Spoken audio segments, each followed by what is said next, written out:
my two sons were over, and at that time I was divorced. We're getting shared custody. I got the kids 50% of the time, so they were over spending the night.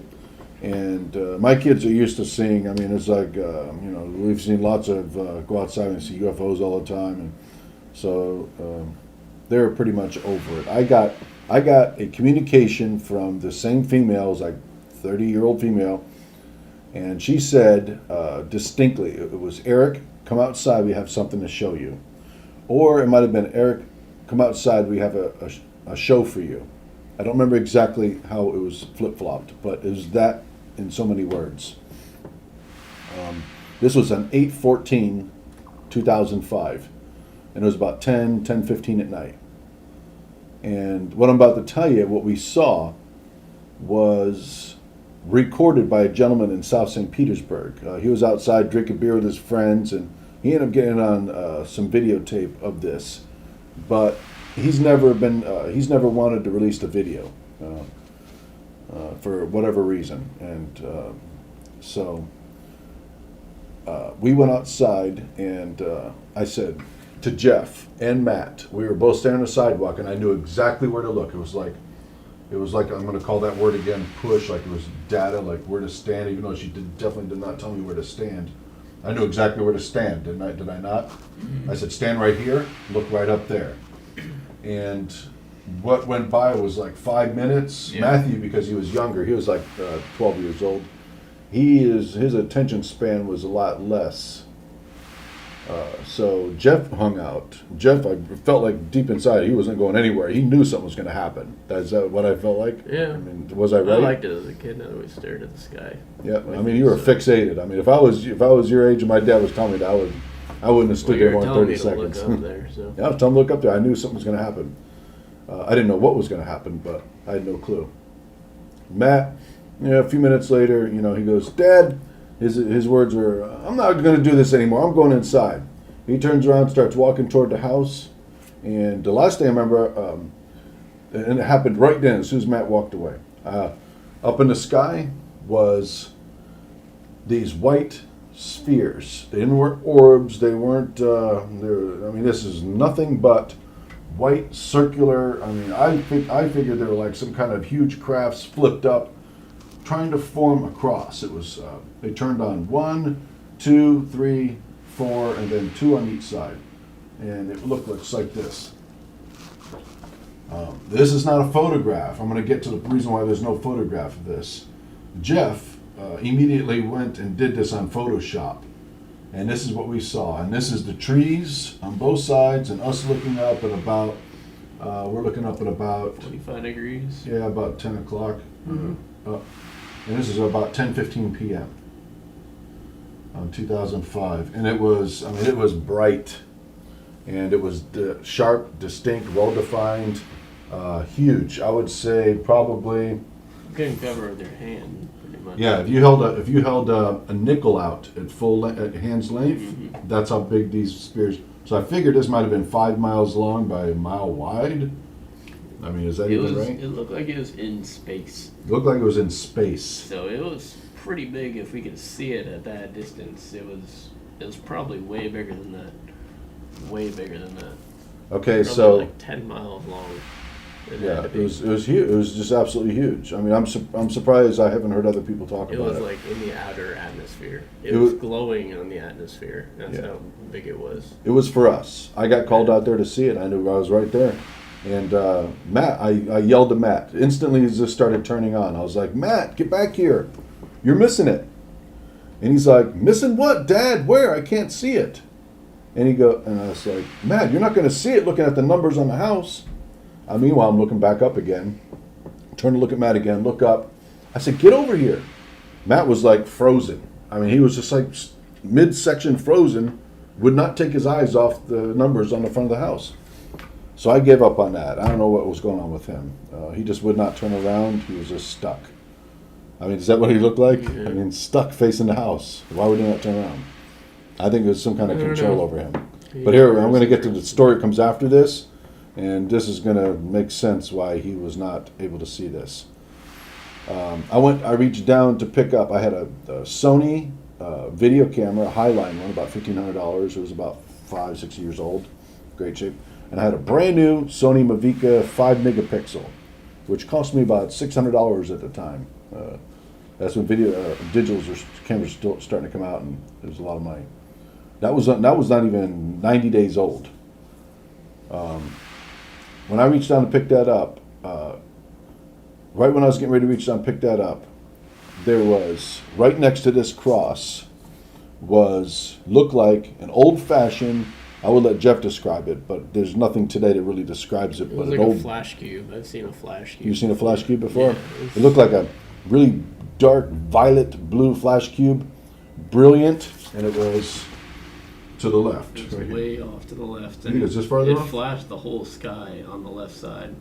I remember it being like right over here, Yeah. really close to it. Well, it lit up the whole sky over there. But when this thing went off, and this was definitely in outer space. Mm-hmm. That was in outer space, Yeah. and that was brilliant. I mean, it was as big as one of these spheres. And this was perfect. It was perfectly defined, showing across. If that's what this is, I don't know if it's got, if it's related to Christianity or what. This has got nothing to do with being religious. This is what we saw. After that blue flash went off, which I believe it was some Star Wars system, and we had a colonel that I'm not going to say where he works at, but he came to the house because I was on the internet and I just I've been talking about little spots here and there of this stuff. So he spent 3.5, 4 hours here. You didn't know what happened Yeah, I after the did flash tell him. cube. It Yeah, just Well, I told him flicked about that, off and I told him I thought that was Star Wars. Yeah. The Star Wars. That's what I felt like from the day it happened, the minute it happened, and he turned around, looked. He wouldn't tell me what it was. He wouldn't say anything. Wouldn't give me any information. I mean, that's because he's in the middle. He's top brass, but he definitely whipped around and looked right at me when I said that. So that made me think that's what it was. So. I didn't say after the flash cube or whatever it was that went off, it lit up the whole sky behind it, and immediately afterwards it just started flicking off all these lights like instantaneously. Going off like the same order they came Yeah, on, or pretty much. well, not same order, but they 1, 2, They other one, flicked other one. off in variation, and they were just gone. It was like somebody turning off fluorescent lights. Yeah. That's what it reminded me of. But it happened within a second or two. They just Yeah, started real quick. I mean, not like they had ballast problems, Yeah. but it almost reminded me of a fluorescent light turn on, like a fraction of a second before it gets light. And it's okay. Well, I think everybody's got the idea of that. Now I'm walking back. To the house. I pick up my little cardboard box, got all my cameras in there. Didn't get nothing. This is on Photoshop. Didn't get no proof of it, but got witness, and so walking back. I didn't get even to the front stairs yet. Matthew, I think, has already gone in the house, and I got this really like a feeling of really like something really bad happened, and. Well, actually, before this happened, when I went to pick up when I went down to pick up the cameras to take a picture of this, I forgot to say, I got a telepathic voice that said, from the same female, she said, "Eric, leave your gadgets at home. These signs are for you." That's what she said. And I thought it was kind of weird. I never say anything, "Oh my God, she just said something to me again." But that's what she said. And when it comes to you, it's almost like it's being talked to your subconscious, and then I don't know, maybe there's another suggestion afterwards that says keep this to yourself. Or she always, I never hear that word, but anybody watching this would probably say, well, why in the hell have you heard somebody say that right after? Why wouldn't you say that to somebody? But it's always later when I'm sitting there, I'm like, holy cow, It's almost like your own thoughts. But it's not my, head. your own Exactly, voice is like exactly. a male voice. It's your voice in your Yeah. head. I mean, that's what my voice sounds like. I never hear anybody else's voice ever, except for the handful of times I've had a telepathic, voice, and it's this female. And it's a female of the gray that came into the room. When she was talking telepathic to me, I was like, holy cow, that's the voice I'm hearing. The very distinctive female.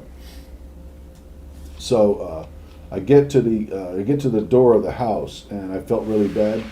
And I felt like somebody got hurt. I think that was my own feelings. And then I heard the voice say again.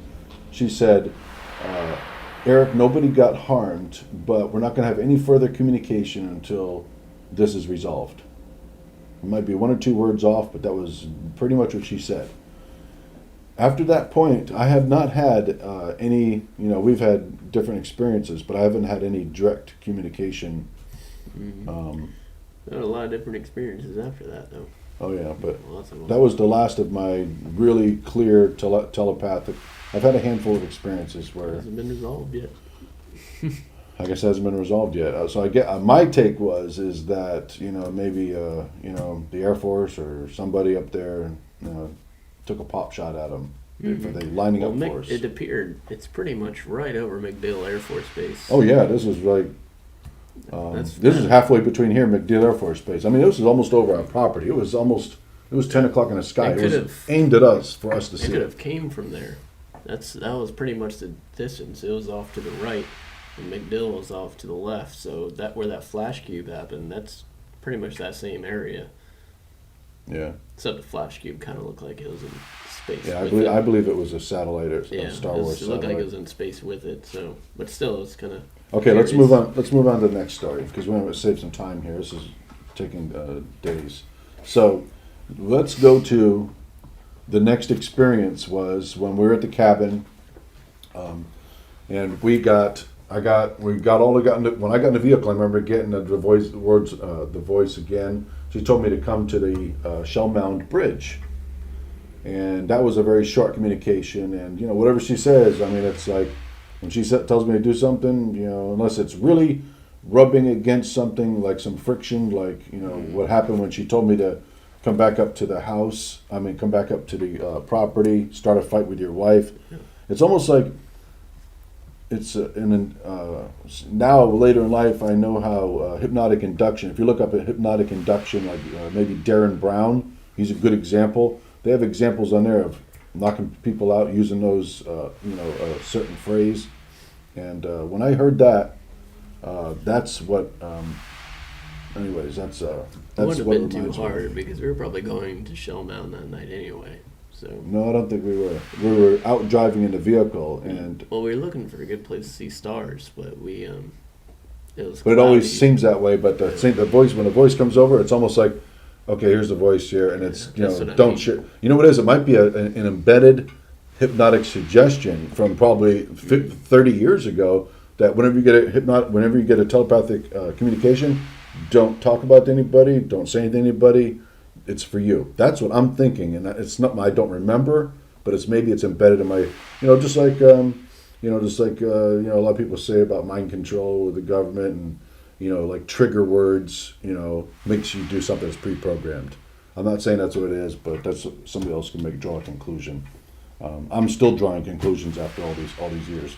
So here we are going to Shell Mound. This is 140 miles from here, near the property and hunting cabin that we all go to. So here we are. We go to the bridge and it's dark. And long story short, we immediately start seeing UFOs just flying across the horizon. I mean, speeds were just unimaginable. One side of the sky to the other, just in 2 seconds, and then up and then down, and I was getting this feeling that these were black triangles. We've seen about 3 or 4 black triangles in the rectangular shape of the property. That's another story that we haven't talked about that I probably won't bring up maybe some other time. But that's when my buddy Billy and I saw a rectangular craft over the top of the cabin. We watched it from 9 o'clock at night till 2 in the morning. It never left.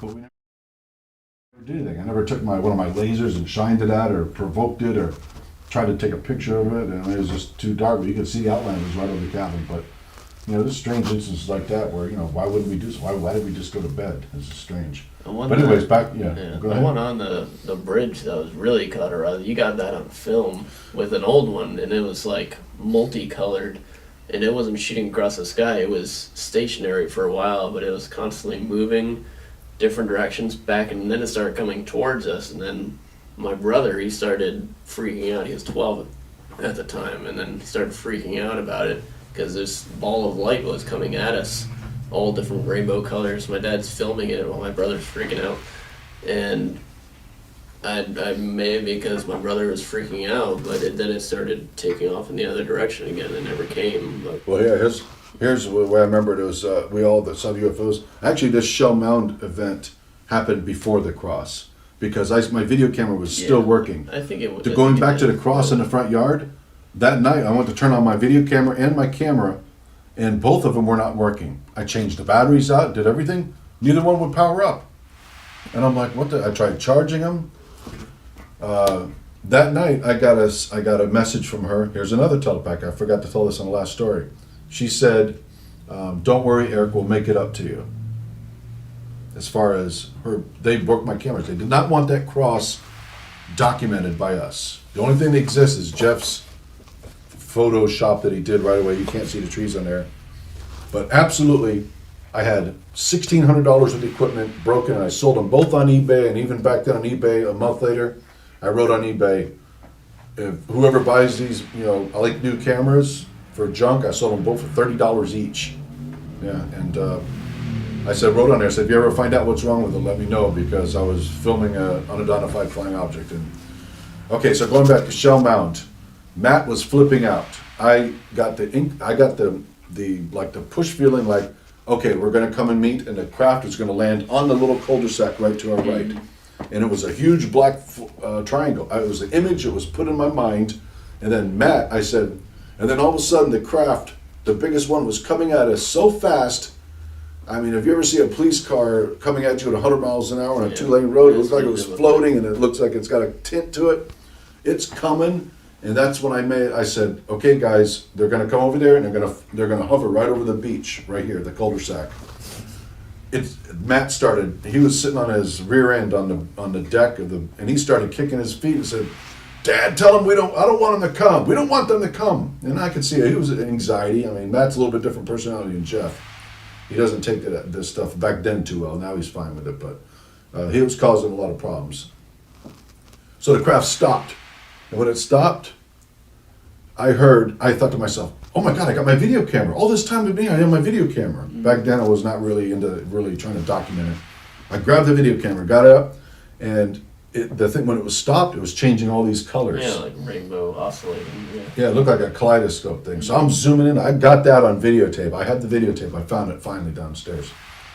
So I have that. Maybe I can send that to you, James. It's only probably a 30-second clip or whatever before it flew off. Yeah, but you could see an obvious moving, like, different than a plane or anything. It was actually doing straight turns and all that. 9-degree turns. Yeah. And, this was crazy fast too. And by the way, before I forget, that night, a woman in California, and she got it on videotape, and it is exactly the same thing I got on videotape. I'll never forget. It was on CNN. Woman photographs UFO over the ocean. Somebody saw this too, didn't they? Yes, a guy downtown's got it on videotape. He's outside drinking beer with his Somebody around friends. here got it on videotape. But he won't release the videotape. I had somebody, an investigator, a long time ago, heard about this story on the internet when I just posted it to somebody. He said this is the first. He documented this as the first. What's religious symbol. He first took religious symbol, connotation or something, or like some kind of Constantine thing to a human from extraterrestrials. But see, we don't even know if these are extraterrestrials or not. He jumped to that conclusion. I'm not going to say who it was, but he's in the United Kingdom. He took it as a religious symbol. Yeah, he's in England, and so. Okay, now here's the hook for the whole thing. Here's the clincher that really ties it all together. When that craft stopped, and Matt was having a lot of problems about the craft coming, the woman's voice said to me, she said three things to me. The third thing, I can never remember what it was. I forgot it a half an hour later after that, because I probably didn't really hear it. But she said, "Eric, we're not going to come over there. We can't cause anybody anxiety or violate their free will." Mm-hmm. Now, I know a lot of people are going to think, oh, well, that sounds demonic and all that. I've had people say that to me. It's not demonic. They had plenty of chances to get us alone and do something. They've come into my bedroom once, and that was the only time I have a witness with me. But it's universal law. Can't violate someone's free will. Back when this happened, everywhere. That's right. This is whether you're benevolent or benevolent law. beings. I think the whole thing is about the universe is, anybody who's a higher species than a human can't enter your life without your permission. Yeah.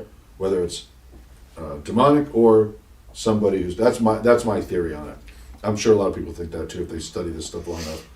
But the reason I think You know what we found? Remember what we found out later on about why we had this signal by a really well-known psychic with PhD doctors. All of us at that. Oh, you weren't at the table. I told you about that. I don't remember that. We asked why. This has been puzzling me for years. I said, why were we shown this? I thought it was because I had a lot of friends at the time saying, "God, these stories you got, They sound angelic. These are what the Bible talk about, demonic and all that." And I really started second guessing all this. I said, "Is this demonic?"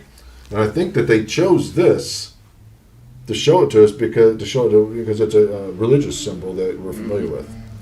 But they said that this sign was here to bring Jeffrey and I closer together. And I would say if we probably didn't have this, all these events we had were just spotted. This was something you and I shared. Really, I mean, this was powerful. And we talk about this all the time. It really can't did. mistake that. You can't mistake that. If this didn't happen after all this time, it probably would, because in families, these kind of things tear families apart. I mean, it's got my brother and I fighting, all these years. But Jeffrey and I we have a common bond because we both laid our eyes on this, and these were no airplanes, these were no firefly. It was crazy. This is the real deal. We live next to McDill. We see airplanes. Yeah, we see them all the time. Every day. That was not an airplane. Yeah. It was way too big. Yeah, a 10-year-old, a 5-year-old could see this. It was a big event.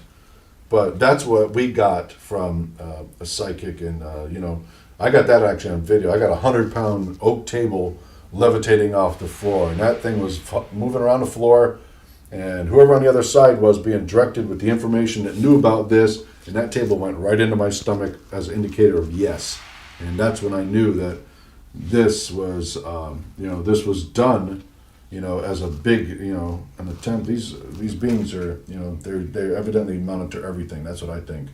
But Matt was not able to see this cross before we went to the bridge. When they found out that Matt was getting a lot of anxiety, and they were violating, and there's another violating his free will, and there's another third one.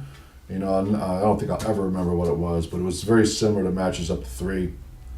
But Matt was sent away from this cross. He was not allowed to see it because it caused him anxiety. And as soon as he turned around, he got frozen toward the house, looking at the numbers on the house. He couldn't move. I remember he was standing like this, in midair like that, and he was stopped.